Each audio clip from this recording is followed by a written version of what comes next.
Shalom, shalom, les femmes de valeur, les femmes fortes, les femmes de distinction, les filles aimées de l'Éternel. Shalom. Lelo toye, vous comprendre déjà. Ndenge tolobaki ne bandeli, ya ba vidéo na biso tolobaki but ya chaîne oyo, chaîne na bino, ezali beaucoup plus pona basi oyo tobengi ba femme de valeur. Selon livre ya Proverbe chapitre 31 oyo tokobanda développer malembe pe toprometaki bino tolobaki na ba vidéo na biso ya suka ke tokobanda kolobela tokosisa sujet na biso oyo etali intercession koyebisa biso nini tobandaki na prière tolobelaki mwa moke prière tokoti na intercession pe bokomona na page na biso ke eza na basi oyo bazoleka basali ya nzambe oyo bazolobela biso mwa baflash par rapport ya intercession bokomonaka bango mikolo ezali koya kodevelope basujet to basujet na bango oyo bapesi na kati ya thème wana monene sur l'intercession. Vraiment toyokaki bandeko basalaki biso mwa baremarque et puis baremarque eza bien mpona biso mpona komeka mpe koaméliorer mosala oyo tolingi tosala. Tolakaki bango koloba ke bandeko bomoni bazoleka wana bien ke bazolobela te en profondeur sur l'intercession mais boyoki bazopesa bino mwa baflash sur la femme de valeur et puis kolobela moke na oyo etali intercession.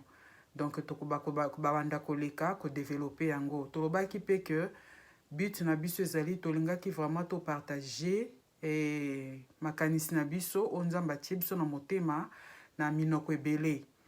Donc nzambe akosunga biso bokomona ke tobandolekisa basali ya nzambe oyo baza na minoko oyo tolobaka souvent. Donc neti na anglais, na français, na lingala, na balangi mwa mingi ndenge ka nzambe akodirige biso nde yango wana mpenza posa na biso tolingi vraiment to atteindre basi nyonso tosala na bango mosala mpe tobondela. Vraiment kobondela prière ezali malamu mpe ezali très importante.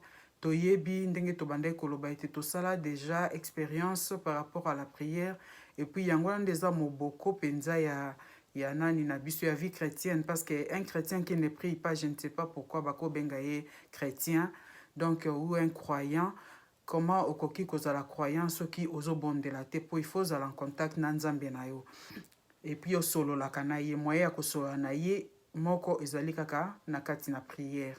Donc yango wana nde tobandai koloba mais lelo toye na lombango soki toko kolobela sujet moko ezali moko ya valeur ya ba femme de disons moko ba valeur pona basi otozobenga femme de valeur kolakisa ba valeur moko oyo mwasi akoki kozala nango soki alingi azala penza mwasi ya mabondeli.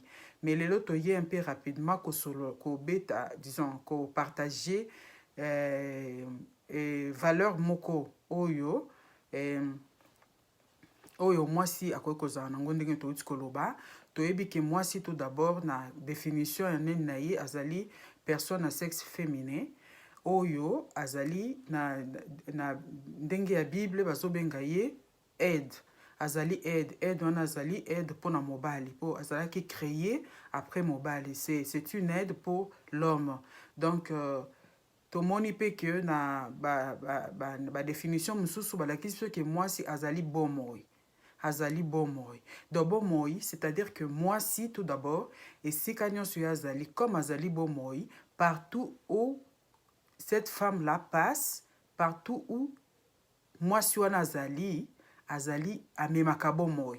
Donc soki omemaka bomoi te place yo ozalaka ezalaka kaka kufa alors demande-toi et prie à Dieu pour azongisa yo na origine. Donc po ozali bomoi esika wapi makambo ezalaka ya kokufa esika wapi makambo emarchaka te soki yo komi il faut échanger il faut marcher. C'est comme ça que tout le monde a même na bandako quand la maman est là dans la maison ndako ezalaka nde mosusu ndako ezanga mwasi ezalaka mpe nde mosusu. Je crois que vous êtes d'accord avec moi. Donc la maman c'est la vie. Une maman c'est la vie. Donc si kaya zali bomo il faut ezala yango ande kombo na yo. Alors tomoni ke topesi tolobi femme de valeur. Na kati na mwasi wana ezana ba valeur oyo nzamba achakati na ye. Achakati na ye mama wana azana ba valeur wana nde il faut a développer yango pour azana ngo naturellement. Mususu peut-être eza ya kobomba na nanu monana te, mais avec la prière donc moi si wana akoki ko mona siko ba valeur na ye kobima.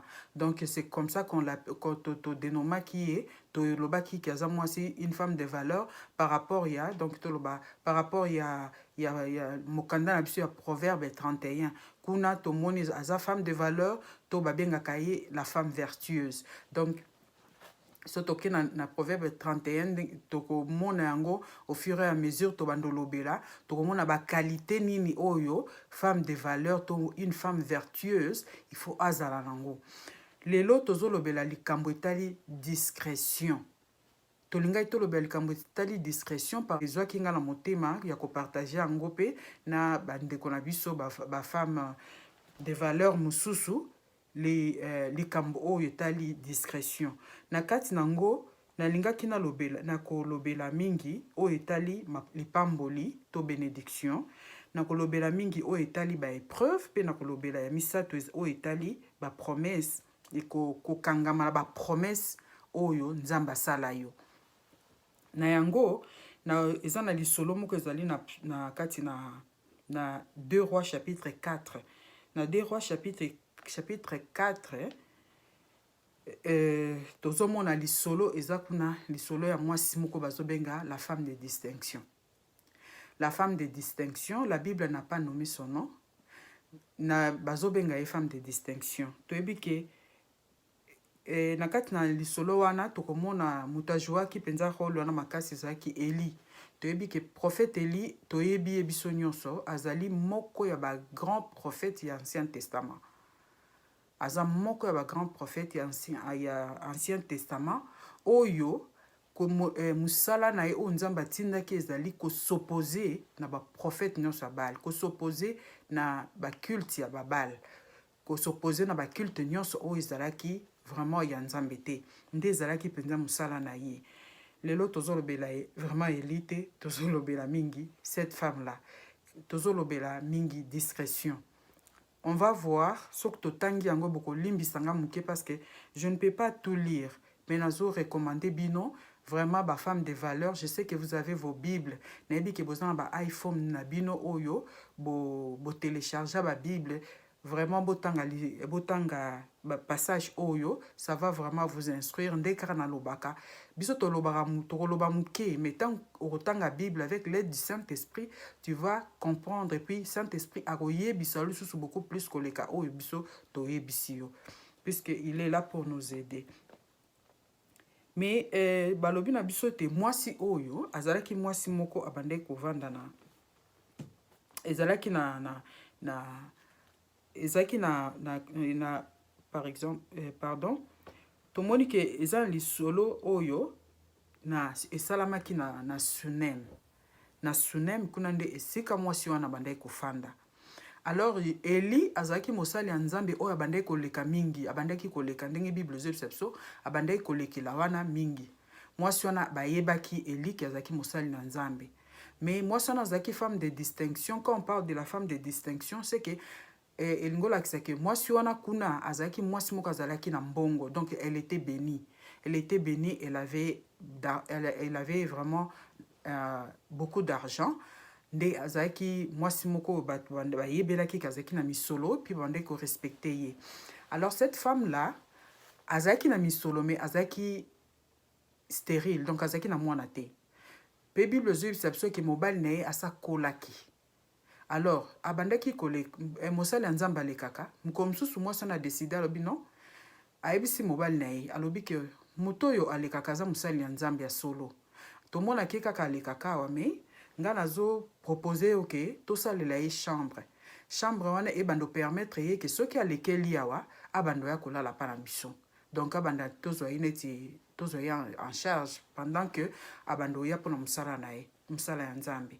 Alors mobali nazaki d'accord baménageaki chambre moko to baobenga chambre haute nde esika wana mosali ya nzambe akomaki soki ye akokende olala kuna aliaka kuna tout ça. Mais jour mosusu mosali ya nzambe aleki comme d'habitude akendaki kofanda kuna na chambre haute.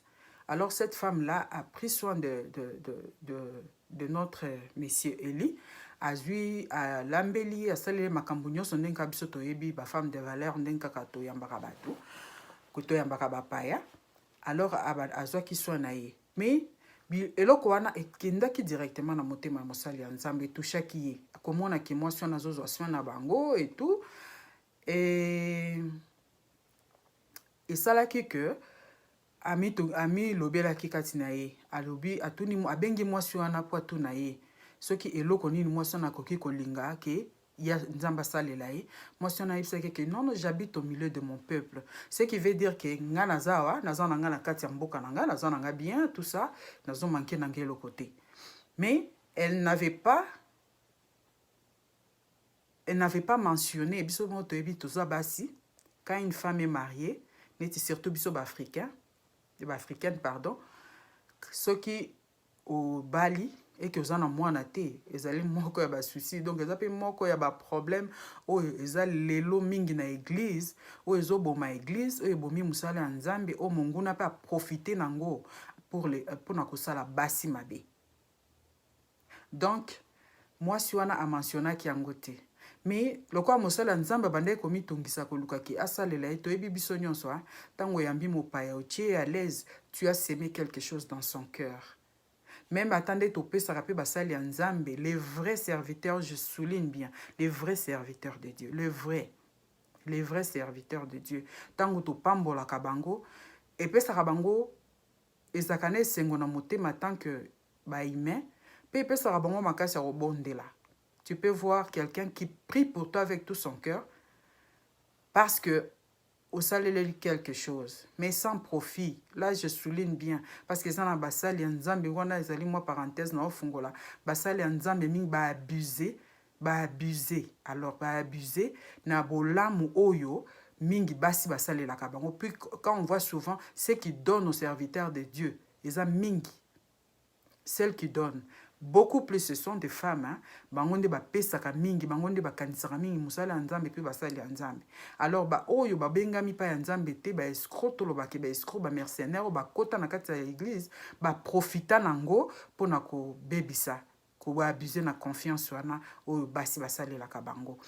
Donc to ndena lobiana point liboso na tomoni vraiment que moi si wana tango a mitungisi ya mitungisa a réponda ki akei na ye mais bas mosala nzamba tikala ko mitungisa. Alors serviteur na ye bisi alobita moi si oyo malgré nyonso azosalela biso malgré azane na mbongo maza mwana te po ba yeba ki importance ya mwana. L'enfant est une bénédiction de l'Éternel. Eza lipamboli nzamba azopesa biso. Pe Bible lobi na biso que les fruits des entrailles est une récompense o nzamba pesaka récompense. Na mona ki récompense on a par rapport ya passage oyo parce que na eko suka ke ba bondela ki abengi aibisa lobi moni na ne oyo mbulo tozali oyo na batan lokola oyo nzamba opeso mwana. Alors tant tokozonga tokokuta yo na mwana tant tokozonga lisusu na kati na lisolo na to mona ke mwasi wana aki kozwa zemi pe abotaki.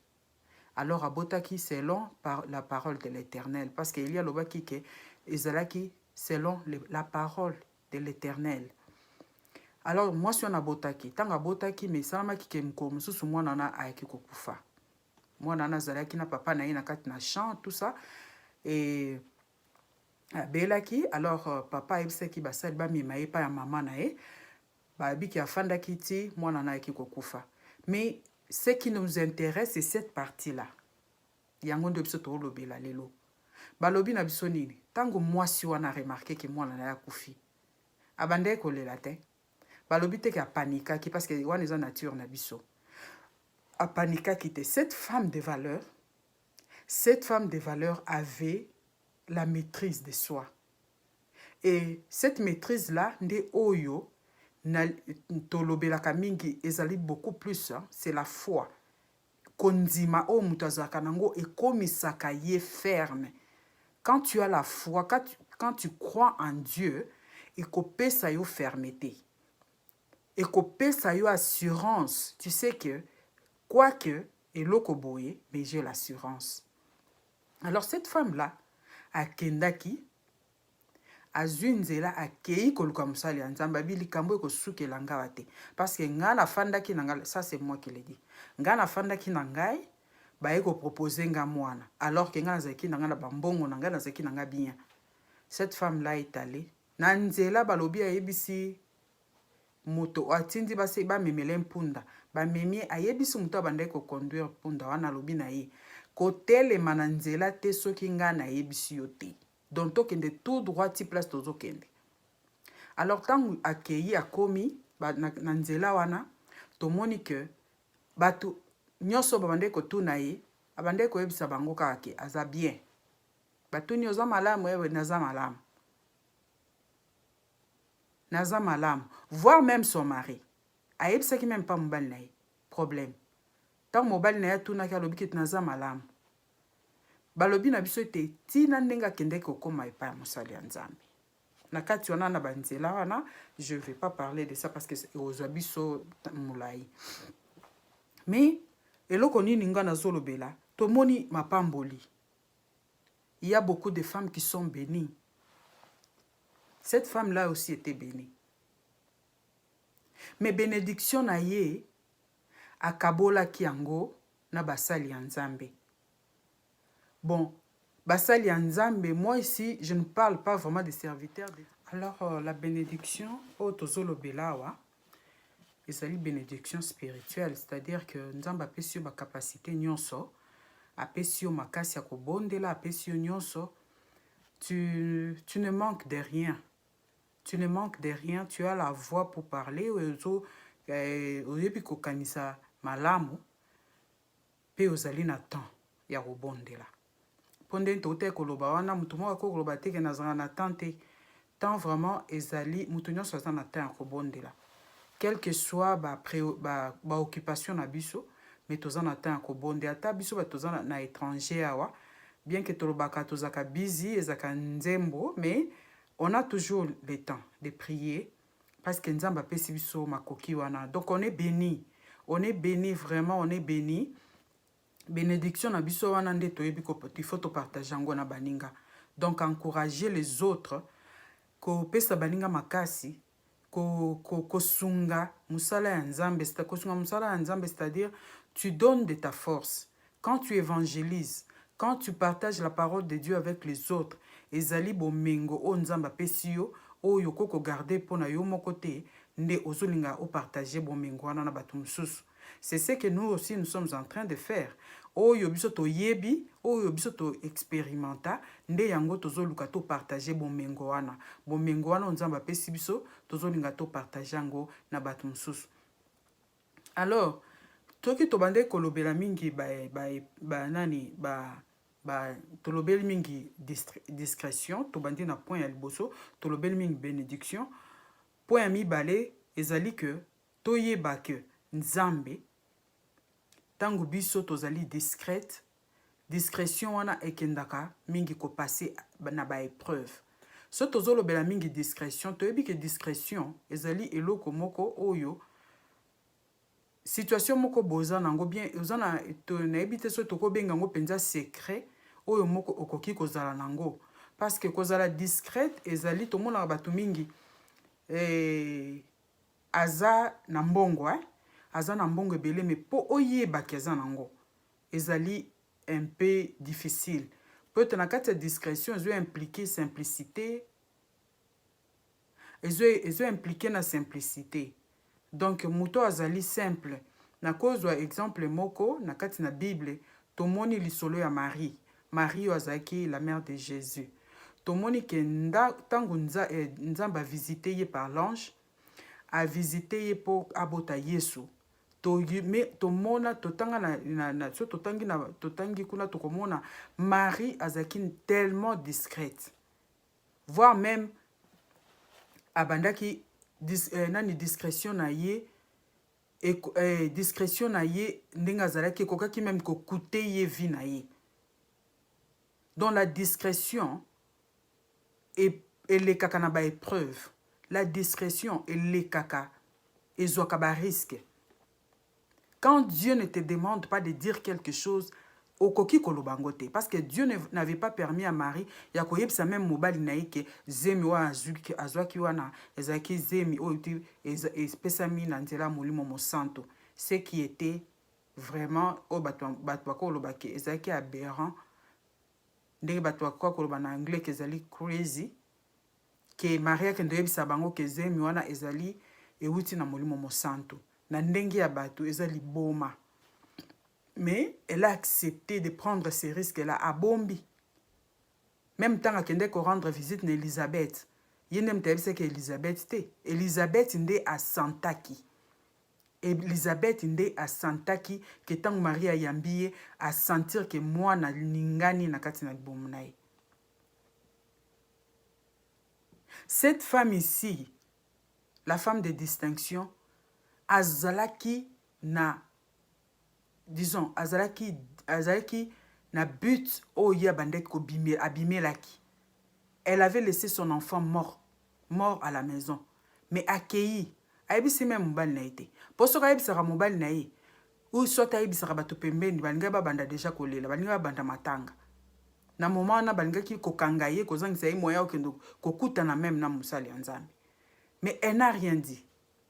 Père ebisi muta bande ko diriger ko memaye lobi na ye. Ceux qui n'avaient pas côté les matés, tous qui ne place un enfant de Dieu, une femme de valeur doit avoir des buts. Une femme de valeur, c'est une femme déterminée. Il faut la déterminer. C'est une femme qui vise quelque chose. Tangu ye atiemi sonne pas une nzamba tomboli misu akokendeti atteindre but na yewana. C'est une femme. Oyazate que non, yé azanga discrétion. Même dans l'intercession, le Seigneur a besoin de femmes. Oyo bazaka discrète. Bako peso sujet moko bona mutezali sujet moko très sensible. Ape mutapesio sujet wana obimisi yango bandiko loba, bandiko yebisa bato. C'est une femme discrète. Tomoni lelo l'indiscrétion de notre koloba na début et bébisi ba makambo ebeli na katina na vie sociale. Mais comment toi, tu es une femme de valeur, peux exposer ta vie même sur les réseaux sociaux? Aux amours, au bon bah secréter. Même les secrets de ta maison, bango. Et ça me fait très mal. Nazo lobela mingi basi à valeur au baebi qui est soto lobela basi à valeur tout le qui na début. Ce sont des femmes au bandimela yes le quoi mo kondi pe mobi qui se basa ba chrétienne. Excusez-moi. Ce sont des chrétiennes. On parle de femmes chrétiennes. Na kati na réseaux sociaux, ndaku na yo mobimbeza kalibanda. Tu exposes ta maison, tu exposes ta chambre à coucher. Ozo exposer bana na yo o baza ba innocent. Les enfants peuvent aller na kati na réseaux sociaux bango moko parce que comme na âge à maturité bakoki, mais toi secret na yo bimsaka même les petits enfants bandeko nde na ote ko pesa na ba vidéo na nga mususu na lobaki ke na vanda na bana mingi na dirigea bana école de dimanche. J'ai dirigé les enfants. Vraiment tokolobela makambo wana na ba kati na ba vidéo na biso ko ya les enfants baza batumoko baza précieux pour la biso. Baza âge moko sensible ou même les malins ba utiliser kabango mingi pour éviter à partir de l'enfance ce que déjà moi naza utilisé donc tindenga zo kendo kola donc azo s'affermir puis azo comme mabe makasi. Ce sont des personnes où il faut to négliger bango na kokola na bango. Quand tu es une femme de valeur, tu ne peux pas exposer ses enfants. Dans les réseaux sociaux, tu allais en face, il y a mokili mobimba, il y a makamunyonso, en face de l'ennemi. Mais comment toi tu peux exposer même ta maison? Tu exposes tous tes problèmes sur les réseaux sociaux. Tu parles de tout, de ta maison, de ta famille. Donc, ozawana, olia soso, oliangulu, osalaboye, tout passe sur les réseaux sociaux. Yango to mona bitumba mususu. Bitumba mususu oyeye la kabiso. C'est exact que obandi omilela. Mais bitumba mususu to provoka kango biso moko. Tu provoques quelque chose. Yomoko miluke li bitumba. Tu ne vas pas accuser les diables, mais c'est toi-même.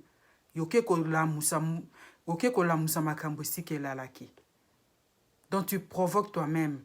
Tu n'as pas de secret. Tu parles de ta maison, même na kati ya batu, ataka na ba réseaux sociaux te, mais ya yo makambo nyonso batu bayebaka kaka. Il y a de ces femmes aussi, hein. Oyo, bango, bazawana, tu les vois. Alors, tu la vois, Oazamwana Nzambe, c'est une femme, bon, une femme de valeur, entre guillemets, hein. Mais ce sont des femmes, Oyo, quand elle ouvre seulement sa bouche, hein, aye baka makambu nyonso et le kanaba foyer nyonso. Il connaît toute personne dans les solos naïe. Alors, nous devons vraiment faire attention. Nous sommes des femmes de valeur. Cette femme-là était discrète. Ndenge uti olobana soki ayebisaki bato ke mwana ne akufi na ndako. Balingaki bakanga ye wana. Balingaki babandolela. Balingaki basala ce qui fait que mwana na alingaki alamuka te. Mais comme elle savait, muto apesaki ye mwana ayebi keza nzambe. Il faut akende nanu pa ya nzambe akende yebisa ye moko. Il y a certaines situations, moi je dis une vraie intercesseuse, eza yomoko. D'abord, pour que les gens prient pour toi, pour ton problème. Yomoko ndozali vraie intercesseuse, mutali boso. Il faut que vous en ayez confiance dans la intercession na yo. Tango zo bonde la po na yo. Yebaka ke libonde li nanga na osala nzamba zo yo kango. Kozaka na confiance, on ne refuse pas. On peut avoir confiance aux hommes de Dieu, aux serviteurs de Dieu. Mais zalana na confiance yo mutali boso parce que oyambi Yesu, ce qu'on assure, oyambi Yesu, le quoi me contemple, que le Seigneur Jésus-Christ marche avec toi. Au cause en a confiance quand tu intercèdes. Aux en a confiance, pétang aux bonnes de la pona batum sous. Donc il faut en avoir confiance dans le bon de l'ina yomoko salaka. Cette femme-là est partie. Aebisi batyon sou bazo tourner nanzela bien. Yo ozalaka kaka soki ba poser aux questions comment tu vas au bandi mbamoko lisolo d'ailleurs ma vie donc oza nde tolobaki to bando sala na nani na biso na ba sport na biso tolobaki une femme de valeur azalaka moi si moko azaka plaintive te mais c'est une femme qui passe à l'action. Cette action c'est la prière. Soki yindeli ngai mabolongo na ngai banzolela. Donc Yangwana tolobi toyebi na kati ya discrétion et pasaka na ba épreuve. Nenge to pesi exemple wana. Cette femme-là est passée par l'épreuve. Son épreuve était que moi na ya kufi. Nzamba bénirie, moi nango akufi ezaki épreuve ponaye. C'est une épreuve on nzamba linga qui a passé nango. Sache que chaque fois que tu pries pour quelque chose, mingi ezalaka nzamba collection à l'épreuve. Quand tu confesses ta foi là, nzamba kolekisango na moto. Alekisango na à l'épreuve pas mon la foi na ozolo bawana. Est-ce que ezaya solo to ya lokuta et puis il faut ekola. Or ya malamu elekanga na tout d'abord na moto. Tango eleki na moto nde oyeba sko valeur nango. Donc cette femme là est passée par l'épreuve yebaka épreuve ya discrétion na yo yebaka discrétion na yo koleka l'épreuve. Et comme on a une situation msusu oyo bato comme tout na yo comme kaka ti etindi yo kako loba obimisi yango kaka mais Dieu ne t'avait pas permis ya koyebsango bato.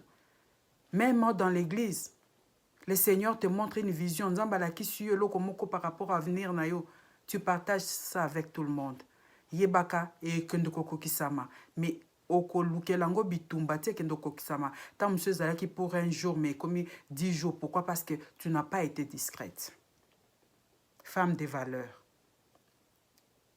Combien basi ebele bateki mabala na bango Tu as divorcé, pourquoi? Parce que tu n'avais pas de discrétion. Makambo na nyonso oyo bozaki nango na mobali no, tous les conflits oyo bozaki nango bato bayebaka yango kaka.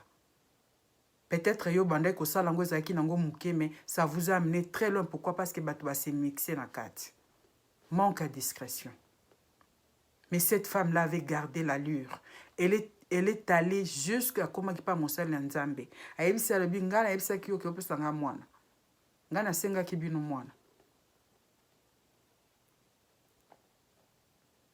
Boya ki po boya kotungisa nga. Mais la Bible nous dit que na troisième point na biso moi son a s'accrocher qui na promesse. Ayebi ke nzamba la kaki a opese mwana. Mais ce que la kaki a opese mwana, ça veut dire que moi nana a vivre. Je vais vous raconter un petit témoignage ya koya nanga na kati na mboka oyo. Alors natikala ki pour un temps pendant autant d'années na kin, il fallait qu'il na région de Mbal nanga na bana. Alors tellement tobandai ko bonde la pour na mboka oyo tozoya sika na bana. On priait pour ça et le Seigneur avait parlé.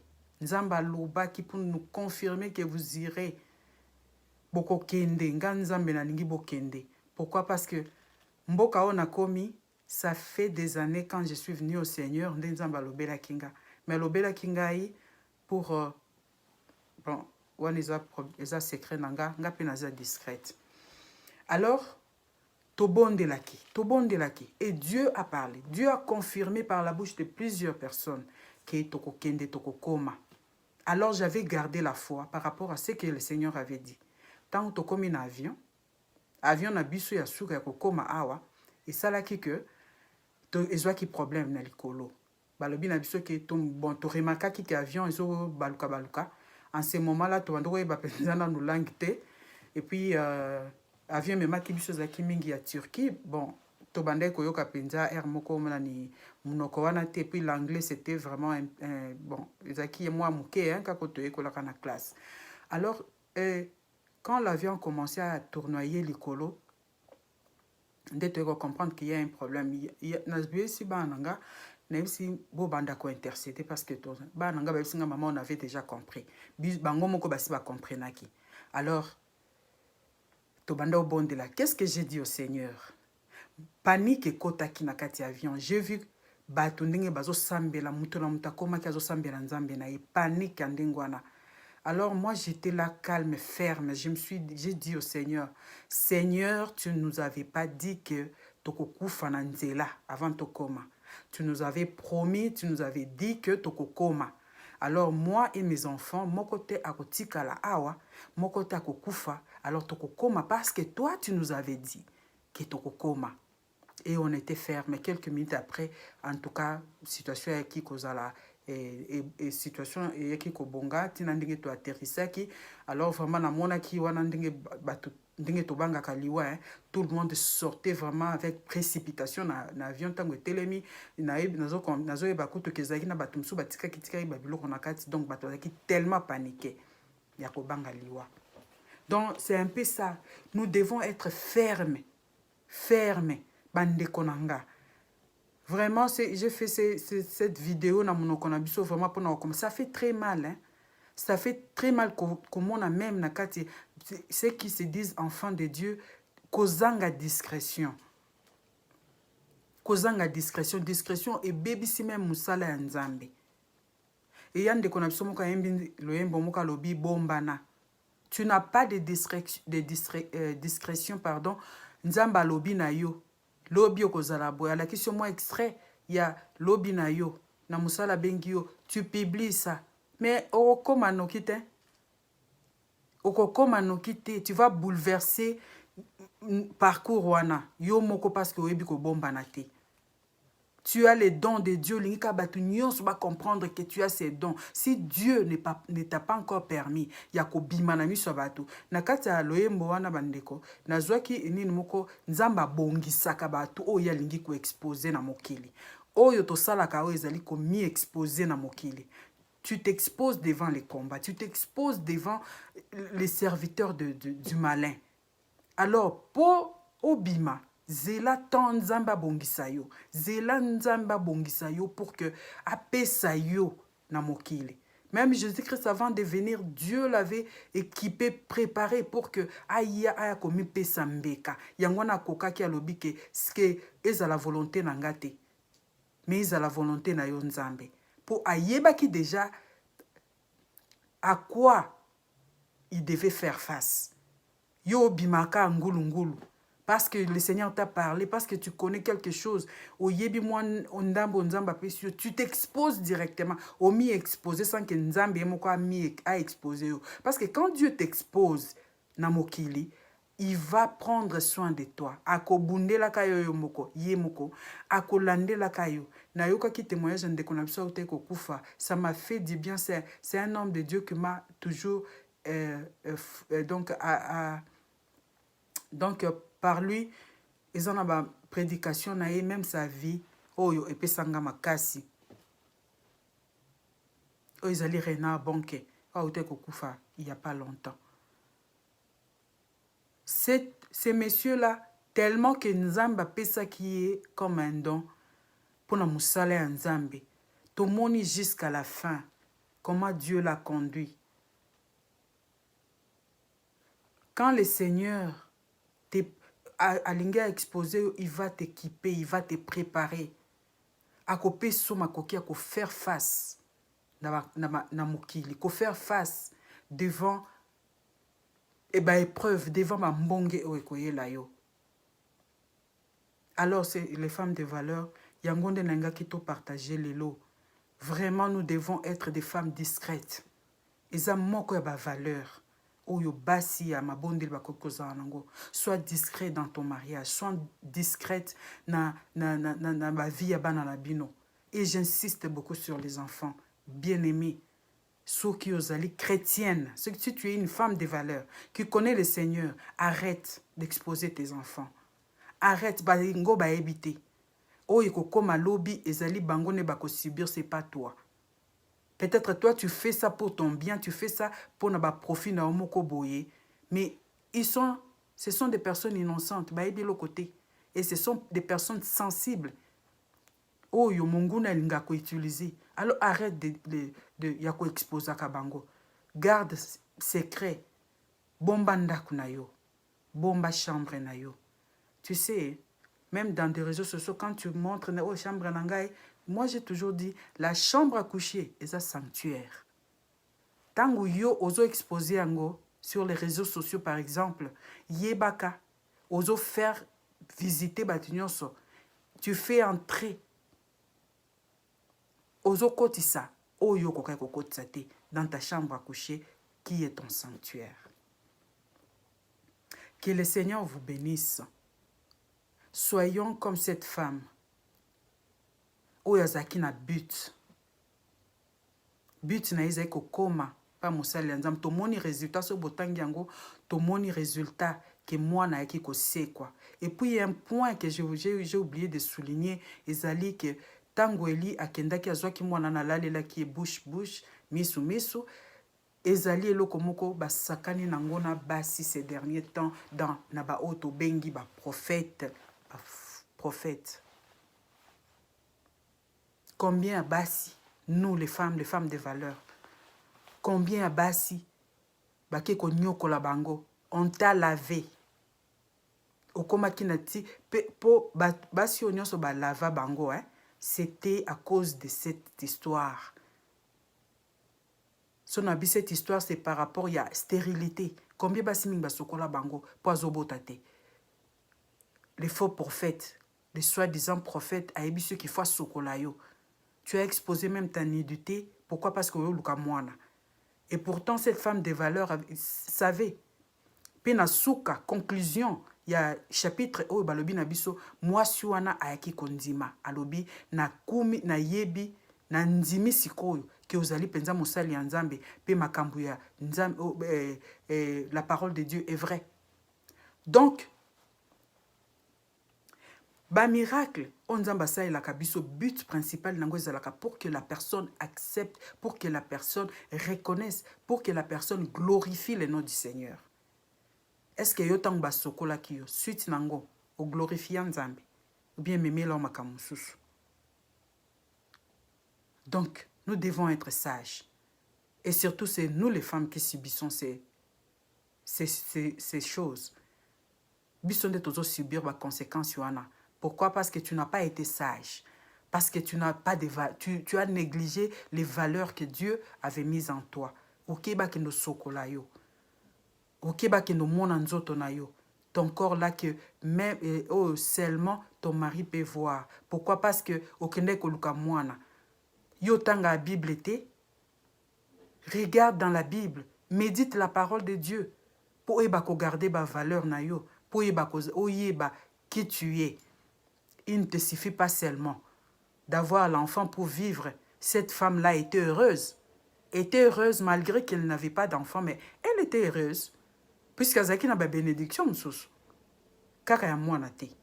Alors soyons vraiment discrètes, bien-aimés, les femmes de valeur, tous à la basse distinction. Notre distinction, ce n'est pas par rapport à des bijoux, il y a des sotola takatozali, bayeba biso na moziki, bayeba biso na nini, mais distinction na biso zala par rapport à basi mususu. Quand tu es un enfant de Dieu, quand tu sais prier, quand tu sais t'agenouiller, tu es distingué, tu es une femme distinguée des autres. Que le Seigneur vous bénisse.